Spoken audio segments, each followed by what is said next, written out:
Very, very interesting. The Infosys stock, as we know, is flat. The drama, the large part of it at least is over, but the debate continues. There are a number of questions which remain unanswered because all the attention so far has focused on analysis from investors, both domestic as well as foreign. But what is the response from within the IT industry? We are getting you a never-before analysis conducted with IT professionals in partnership with Chrome Data Analytics in this exclusive poll conducted by Chrome. Over 836 IT professionals across different hierarchies participated. And joining us to discuss the findings of that survey is Pankaj Krishna, founder and CEO of Chrome DM. But before we go across to him, let's first take a look at the key findings. The first finding really at this stage, has brand Infosys been permanently damaged? That's the first finding that we are putting up right there on our screen for you to consider. And the survey shows that a majority of the respondents, there you have it, 83% of the respondents say no lasting damage because of this recent controversy. 17% believe that it will be difficult to recover, and that's the first point really. The second slide of the findings, promoter CEO versus professional CEO. This is a debate that's been playing out for quite some time, and what do employees perceive? Those that have been polled, 53% versus 47%. Over 50% prefer a promoter CEO for startups. Promoters CEOs show more drive and initiative. The third key data point that this survey has revealed for us to take a look at is, do you think leadership matters? Well, a question that can be asked anytime. 42% say an absolute yes. 58% surprisingly seem to suggest no, and we'll get Pankaj to respond to this as to what this really means, because this is one of those outlier responses that most such surveys get.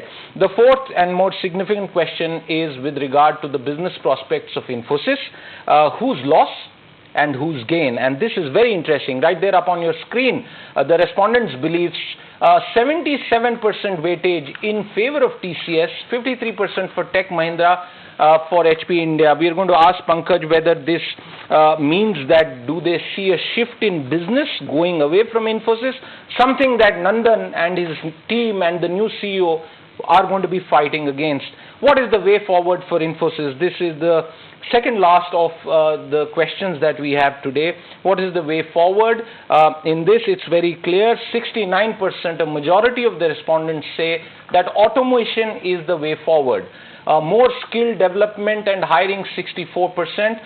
Focusing on R&D, 43%. No arguments against that point. And products instead of services, something that's been the bugbear of Indian IT. And from an industry standpoint, moving to products rather than just doing services. And finally, the most interesting question, partly answered really by the choice that the board itself made in getting Nandan back into the company. Is Nandan Nilekani the right person to lead Infosys into the next 100 quarters, as we have been saying, of its business? 81%. That's right. A majority, 81%, say absolutely bang on. Nandan Nilekani, the best person in the current circumstances. 19% no. And I don't know, Pankaj, whether those 19% had any other name in mind, but we'll come to that later on. Let's take this sequentially and go back to the first question that was asked. Has brand Infosys been permanently damaged? And the survey finding was no lasting damage. A response by 83% of the 836 participants across 9 cities that were polled by you. Pankaj, over to you. Hi, good afternoon, Siddharth. So firstly, I'll just add that the survey was done uniformly across the country, comprising of Delhi, Bombay, Bangalore, Chennai, Calcutta, Hyderabad, Chandigarh as well, to get a fair representation of what these young techies believe as far as the perception is concerned.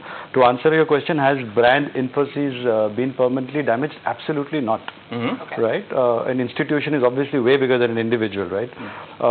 83% respondents also resonated with that kind of a belief. Every time there's a change comes with turbulence, right? So we've witnessed the turbulence, but business goes back to where it was. It's a 50,000 crore plus empire. the leadership might change, but the business is not dependent on individuals. These are businesses which are run on automation, on consulting, on BPOs, on solutions, right? So they remain, and there are multiple other leaders driving the business. So I don't think it's had any impact in the long term, but in the short term, yes, there's a blip in the business. And we'll in fact go back to perhaps those very elements that are actually going to help this particular company go forward, what you were talking about earlier, which is the automation and other sort of initiatives. But I also want to just talk to you about the fact that there's been a lot of focus now in terms of promoter CEOs versus professional CEOs, and that is something that you have actually brought up in your survey. Right. Your findings seem to sort of show us that a promoter CEO, there seems to be a 53% tilt towards that, versus professional CEO, which is 47%. It's kind of a close margin between the two, but tell me a little bit more in terms of what you managed to So I can speak, I mean, I've started out Chrome, and it's again a promoter-driven company at this point in time. My effort is to move from promoter to professional. We've got business heads running it. So we've got 6 wonderful HODs running the business.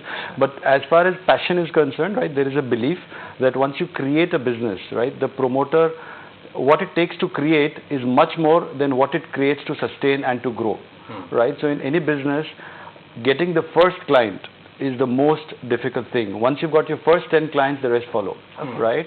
So I think it's very fair, and I'm not surprised with what the audience says.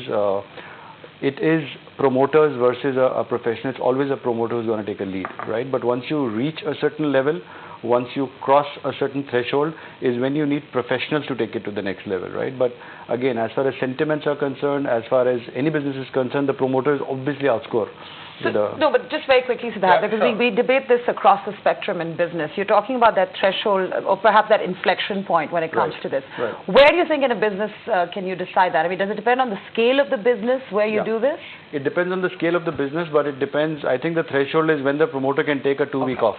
Right, so the day, the 2 week off, the day I realized I could take a 2 week off with my phone off, I realized I'm redundant. Absolutely, that's it. So that was the second slide that we played out, and we should play out in sequence. But let's move on now to the third major finding that we have been showcasing on our screen. That was this, what is currently on your screen is the professional versus promoter point, which has just been elaborated. If we move on to the next one, which is, do you think leadership matters? Pankaj, 60% respondents stated to your researchers that there are various other factors that define an organization's success.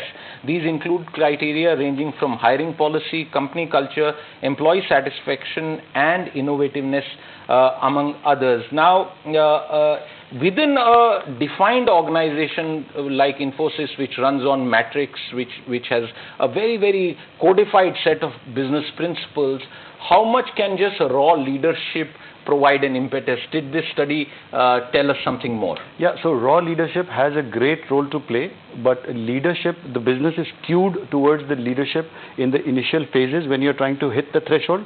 Once you've hit a threshold, it's all got to do with, I would say, along with the study, 3 things make a difference, right? And if you enjoy your work or not.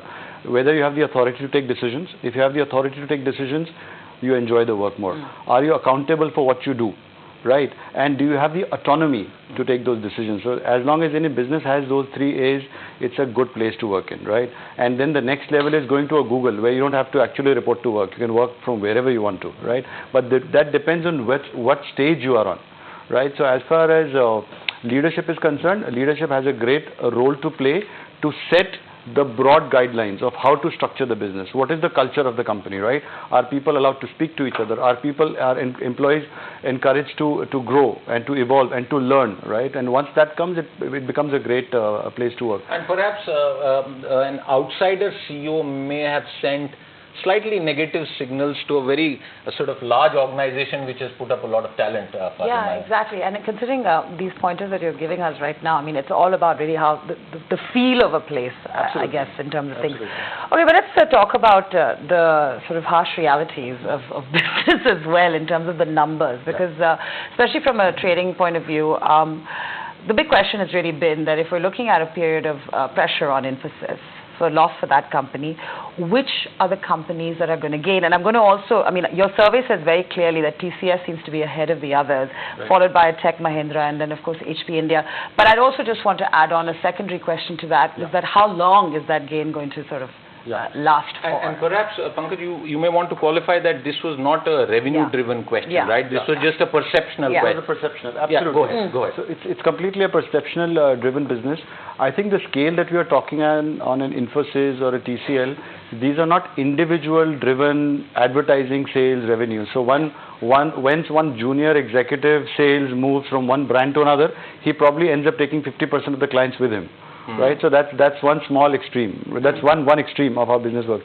This is a completely different extreme, right? Okay. So you're seeing a change in the leadership, but that does not see a change in the processes, right? That does not see a direct change in terms of how and what is delivered to different clients, right? So I don't see a major radical change happening. But what the survey says in terms of a perception, TCL being in the lead stands to gain maximum from this interim turbulence. Okay, is what it says. and perhaps that is what exactly Nandan Nilekani in his first press conference and his investor calls sought to address.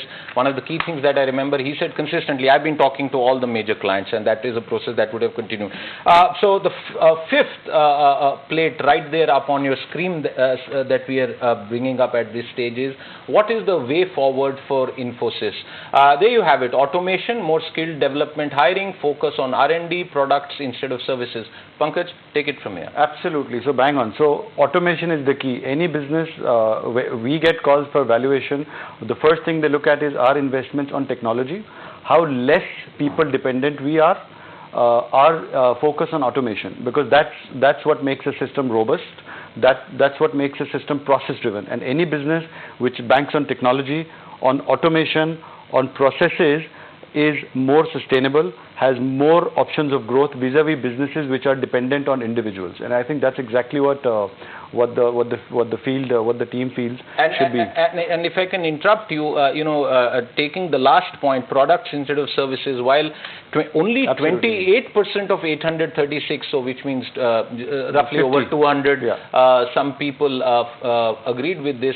If you were to ask me, I would say that products is the way forward to survive in a world that is now moving towards apps. But on a broader software. So if I was voting and if I had a sort of extra vote, I would try and swing this 28 into 82%, Fatima. Yeah, just very quickly before I ask you the next point on your slider.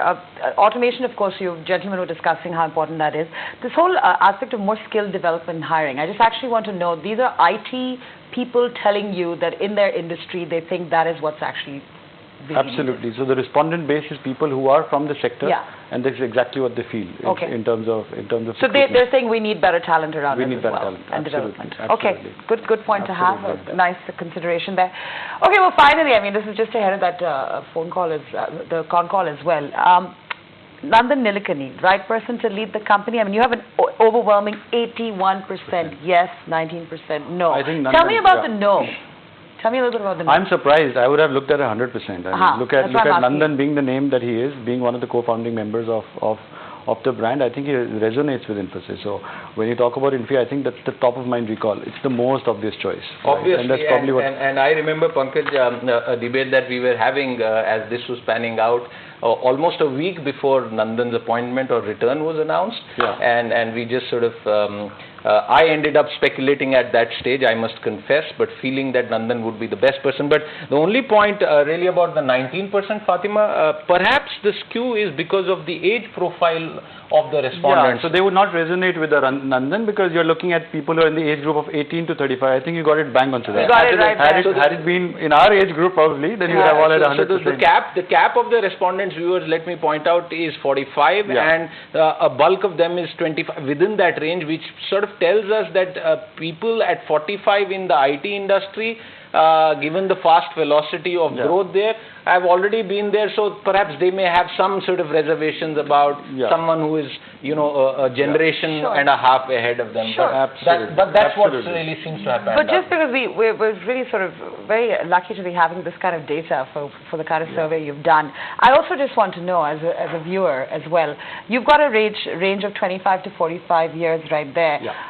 You must know how many of those guys are below like the 30 level, or like how much of this is really the 25-year-olds, because that also really makes a difference in terms of even perceiving that what this 19% means. Yeah, I think it's a fair spread across fair spread across the stratas. Yeah. So the 19% would probably be a fair representation from the pool. Yeah, from both sides. So absolutely, there would be no skew on age. So overall, I mean, things seem to be. It's a very interesting sort of skew, and the key takeaway really for me at this stage is that Nandan's return has been overwhelmingly voted for by not just the board or the shareholders, although the shareholders' vote hasn't happened technically speaking, but from a wider macrocosm around this company and within the IT sector.